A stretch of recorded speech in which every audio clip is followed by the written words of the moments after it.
présenter les réalisations du nouveau plan de transport qui concerne l'ensemble des trains et bien sûr à leur tête le TGV Al-Borak. Ce nouveau plan de transport a été mis en service le 26 novembre suite à la série d'inauguration qu'a connu le secteur des projets structurants par Sa Majesté le Roi, que Dieu l'assiste. Sa Majesté a inauguré la ligne grande vitesse le 15 novembre et elle a inauguré la gare de Legdel samedi 17 novembre. Et avec la gare de Legdel, Sa Majesté a donné l'autorisation d'inauguration des autres projets structurants, en l'occurrence le triplement Kinitra-Casa, le doublement Casa-Marrakech et les 6 gares, bien sûr Legdel, Tanger, Kinitra, Casa Voyageur, Binguerir et Oujda. Par la suite, du 18 novembre à 24 novembre, on a mis en service l'ensemble de ces gares et l'ensemble de ces lignes. À partir du 26 novembre, on a mis en service le nouveau plan de transport, que ce soit le Borak pour le train à grande vitesse, que ce soit les trains de ligne avec la marque Atlas, que ce soit les trains de proximité pour la navette, Tanger, Rabat, Kinitra, Rabat Casa et tout ce qui est autour de Casa, aéroport Mohamed V Casa, Stats et El Jadida.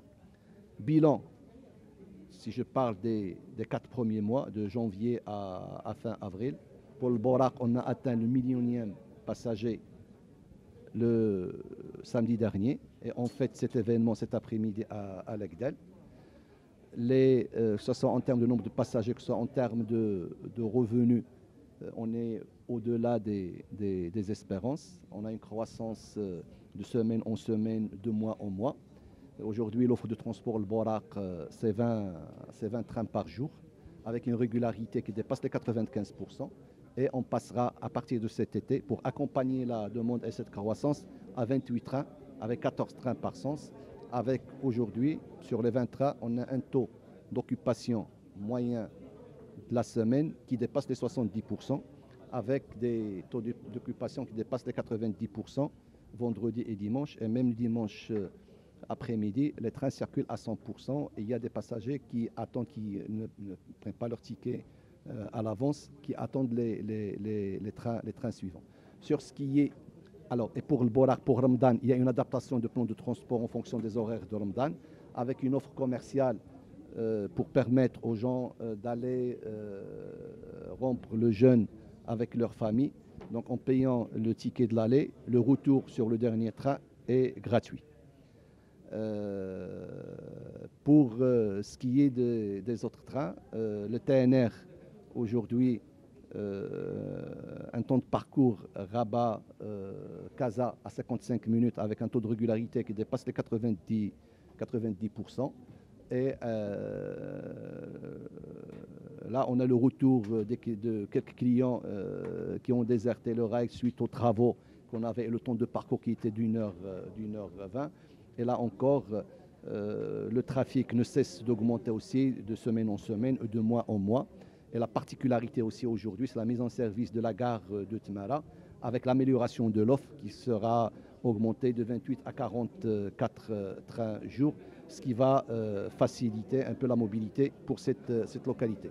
Pour ce qui est de trains de ligne, l'Atlas, là c'est avec le nouveau concept qui est le même concept que Al-Borak en termes de tarification avec cette modulation tarifaire.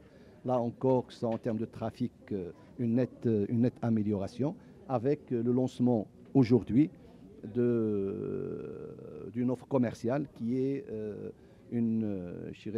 plus d'une promotion, c'est-à-dire qu'il y a un nombre important de sièges qui sera commercialisé à 49 dirhams sur les trains Atlas, sur l'ensemble des destinations, à la seule condition de prendre leur ticket au moins 24 heures à l'avance. Bien sûr, le nombre de places est très important, mais elle est limitée. Et donc, le premier venu est le premier servi.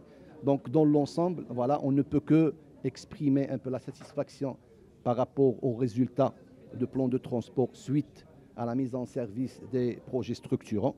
Et donc, on a l'objet de cette rencontre, c'est de partager avec vous ces réalisations, de partager avec vous les nouveaux services et on s'inscrit dans une nouvelle dynamique, notamment en termes de produits, de nouveaux produits tarifaires. Et donc, il y aurait des nouveautés pratiquement chaque trimestre. Et là encore, à la rentrée, il faut s'attendre aussi à des nouveautés. Et on partagera chaque fois qu'on a de nouveau, on le partagera avec vous. Alors, les recettes de Bora, comme je viens de dire, c'est au-delà pour les 4 premiers mois, au-delà de ce qu'on avait prévu sur le budget.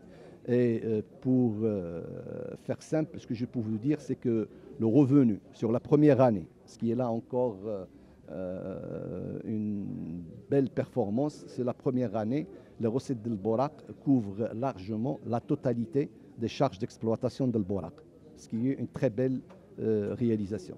Maintenant, pour ce qui est des futurs projets de développement, aujourd'hui, nous sommes en train, pour parler avec les pouvoirs publics, en l'occurrence les ministres des tutelles techniques et le ministre des Finances, pour travailler sur un nouveau contrat-programme, lequel contrat-programme permettra un peu de pérenniser tout ce qui a été réalisé jusqu'à présent et d'arrêter le cadre de futur développement, Inch'Allah.